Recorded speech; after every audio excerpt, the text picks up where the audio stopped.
नमस्ते बच्चों, मैं रविंद्र शास्त्री उपस्थित हूँ आपके सामने आपकी 8वीं कक्षा रुचिरा तृतीय भाग का पहला पाठ लेकर के, जिसका नाम है सुभाषितानि। सुभाषितानि जैसा कि हम देख रहे हैं, सुभाषित यह दो शब्दों से मिलकर के बना है। एक है सु और दूसरा है भाषित। सु का अर्थ होता है सुंदर और भाषित का अर्थ होता है वचन।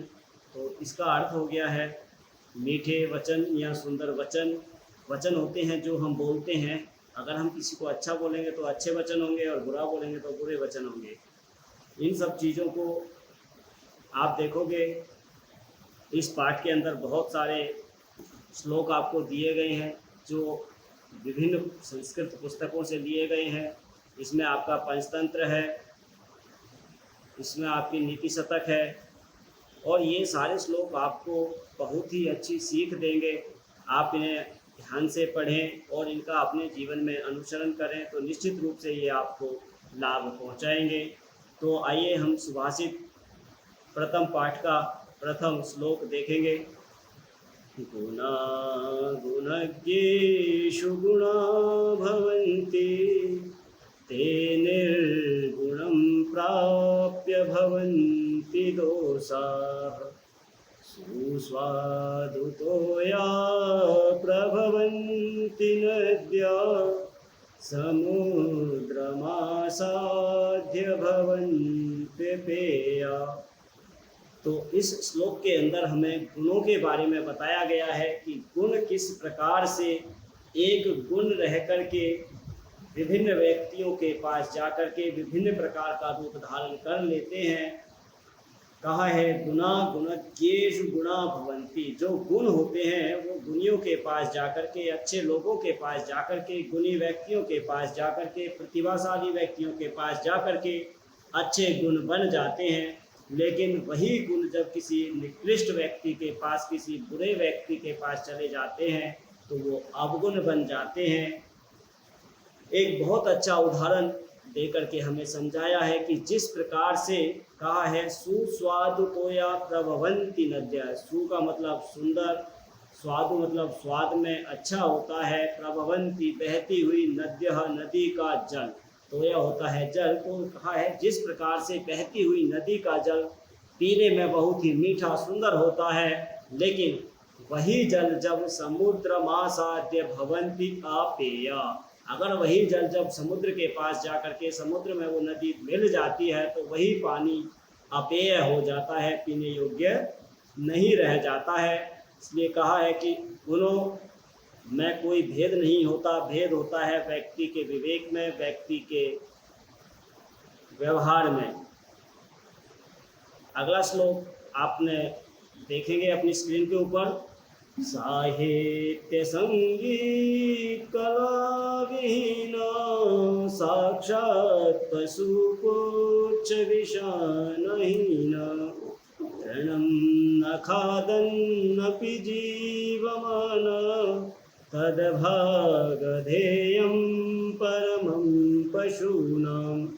कहा है साहित्य संगीत कला विहीना। विहीना मतलब होता है इनसे रहित, जिसके पास ना साहित्य है, ना संगीत है, ना ही कोई कला है, कोई कौशल है। ऐसा व्यक्ति साक्षात पशु, पशु के समान है। कैसे पशु के समान है? पुच्छ विषाणहीन। ऐसे पशु के समान है जिसकी ना तो सींग है और ना ही पूंछ है। तृणम न खादन नपि जीवमानः तद्भागधेयं परमं पशूनाम। ऐसा जो व्यक्ति है जिसके पास ना साहित्य है, ना संगीत है, ना कला है, वह व्यक्ति घास न खाता हुआ भी जिंदा है। यह उन पशुओं का महान भाग्य है। वे पशु अपने आप को ज़्यादा गौरवान्वित महसूस करते हैं जो घास खा करके अपना जीवन जीते हैं। लेकिन जिस व्यक्ति के पास साहित्य, संगीत और कला इनमें से कुछ भी नहीं है, वो तो घास ना खाता हुआ पशु के समान इस धरती पर विचरण करता है। पशुओं से भी बदतर उनकी जिंदगी है। पशु भी उनसे ज़्यादा अपने आप को गौरवान्वित समझते हैं।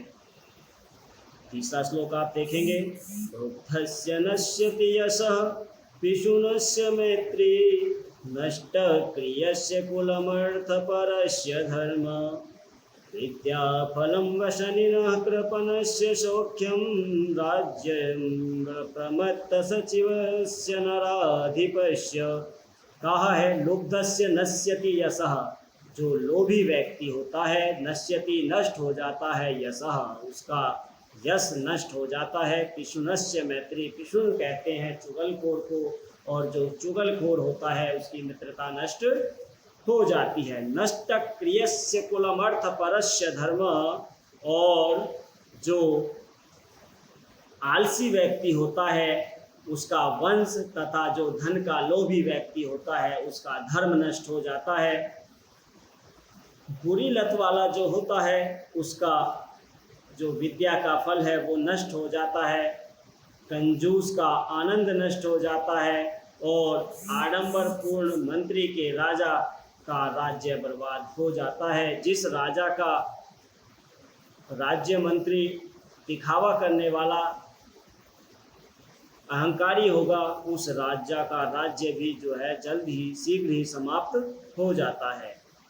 श्लोक नंबर 4 आप देखेंगे, पीत्वा रसं तु कटुकं मधुरं समानं माधुर्यमेव जनयेन्मन मधुमक्षिकासौ सन्तस्तथैव सज्जन दुर्जनानां श्रुत्वा वचः मधुरसूक्तरसं सृजन्ति। कहा है पीत्वा रसं तु कटुकम मधुरम समानम। पीत्वा पी करके रसम रस को, कैसे रस को, मधुर और कटुक कड़वे और मीठे रस को समान रूप से पी करके माधुर्य में केवल मधुरता का ही, केवल मीठे का ही जनमेय निर्माण करती है। मधुमक्षिकासौ, मधुमक्खी आप देखेंगे कि वो कड़वे और मीठे मधु का पान करती है, लेकिन जब वो शहद का निर्माण करती है तो शहद हमेशा मीठा ही होता है, तो वो कड़वे शहद का कभी भी निर्माण नहीं करती है। ठीक उसी प्रकार से संतस तथैव सम सज्जन दुर्जनानाम, सज्जन भी ठीक उसी प्रकार से समान रूप से सज्जन और दुर्जनों की बातों को सुन करके केवल मधुर रस का ही या मीठी वाणी का ही निर्माण करते हैं। श्लोक नंबर 5 में आप देखेंगे, यहाय पौरुषम यो ही देवमेवावलंबते प्रासाद सिंहवत तस्य मूर्धनि तिष्ठन्ति वायसः। विहाय छोड़ करके, पौरुषम पौरुष को छोड़ करके, श्रम को छोड़ करके, परिश्रम को छोड़ करके, मेहनत को छोड़ करके, यो ही जो केवल देवमेवावलंबते, केवल देवता के पीछे, भगवान के पीछे या भगवान का सहारे के ऊपर सब कुछ छोड़ देता है, वह व्यक्ति प्रासाद सिंहवत, महल में बने हुए शेर के समान होता है। तस्य मूर्धनि, जिसके सर के ऊपर तिष्ठन्ति वायसः, जिसके सर के ऊपर कौवा बैठा रहता है।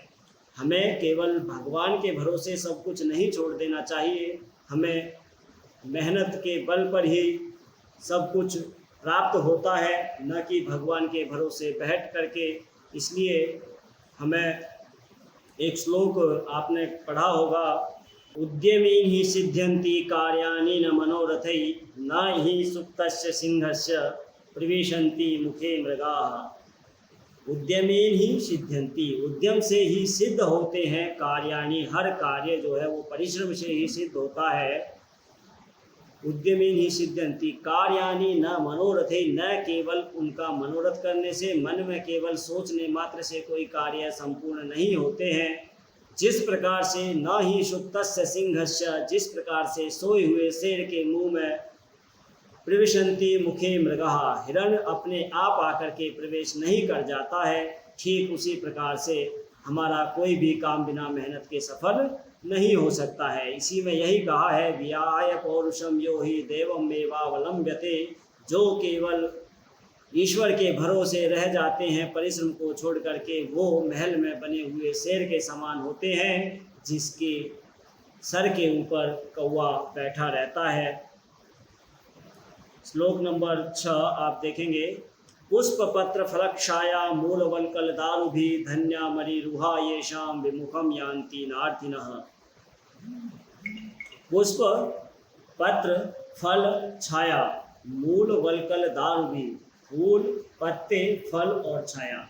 पुष्प कहते हैं फूल को, पत्र कहते हैं पत्ते को, फल कहते हैं जो फल पेड़ के ऊपर लगता है, छाया जो शीतलता पेड़ देता है, और वल्कल कहते हैं जड़ को, छाल को, और दारू भी कहते हैं लकड़ी को। फूल पत्ते फल छाया जड़ छाल लकड़ी से युक्त महीरुह सांगवान के पेड़ धन्य है, जिससे याचक अमित्रवत नहीं होते हैं, या कहें कि उसका कोई भी शत्रु नहीं होता है। श्लोक नंबर 7, चिंतनीया ही विपदाम आदावेव प्रतिक्रिया न कूपखननम युक्तम प्रदीप्ते वहिन्ना गिरे। तो कहा है कि चिंतनीया सोचना चाहिए निश्चित रूप से विपदाम विपत्ति में। तो कहा है विपदाम आदावेव ही प्रतिक्रिया चिंतनीय, संकट के प्रारंभ में ही हमें हल को सोच लेना चाहिए, क्योंकि ग्रहे वहिन्ना प्रदीप्ते कूपखननम न युक्तम। क्योंकि जब हमारे घर में आग लगी हो और उस समय हम कुआं खोदें तो यह उचित नहीं है। इसलिए जो भी संकट आने वाला है उसका हल हमें सोच के रखना चाहिए, या प्रारंभ में ही सोच लेना चाहिए। क्योंकि जिस समय कोई काम होता है उस समय अगर किसी चीज़ की आवश्यकता हो और उस आवश्यकता की चीज़ को हम उस समय अपने पास ना पा सकें तो फिर उस कार्य को करने में विलंब ही होता है। तो ये श्लोक आपने पढ़े, इसमें आपको समय का प्रतिबंध होना चाहिए ये बताया गया। चाहे विपरीत परिस्थितियां हो, चाहे शत्रु कैसा भी हो, आपको अपनी सत्यनिष्ठता और अपनी मधुर वाणी को नहीं छोड़ना चाहिए। और गुण एकमात्र व्यक्ति की ऐसी संपत्ति है जिसको पा करके व्यक्ति किसी भी परिस्थिति में, किसी भी परिस्थिति का सामना बड़ी ही आसानी के साथ कर सकता है। उसको कभी भी कोई भी परेशानी नहीं हो सकती, जो हर परिस्थिति में शांत रहना सीख जाता है। और इस संसार के अंदर जो भी चीज़ें हैं, चाहे पेड़ हो, पक्षी हो, पौधे हो, वो निश्चित रूप से हमारे लिए किसी न किसी रूप में हितकर है। हमें उनकी देखरेख करनी चाहिए, उनके साथ अच्छा बर्ताव करना चाहिए। तो इस पाठ से हमें यही शिक्षा मिलती है। आप इन श्लोकों को पढ़ें, अपने जीवन में धारण करें और इसका अर्थ दूसरों को भी बताएं, ताकि दूसरे भी इन चीज़ों का लाभ उठा सकें। नमस्ते, धन्यवाद।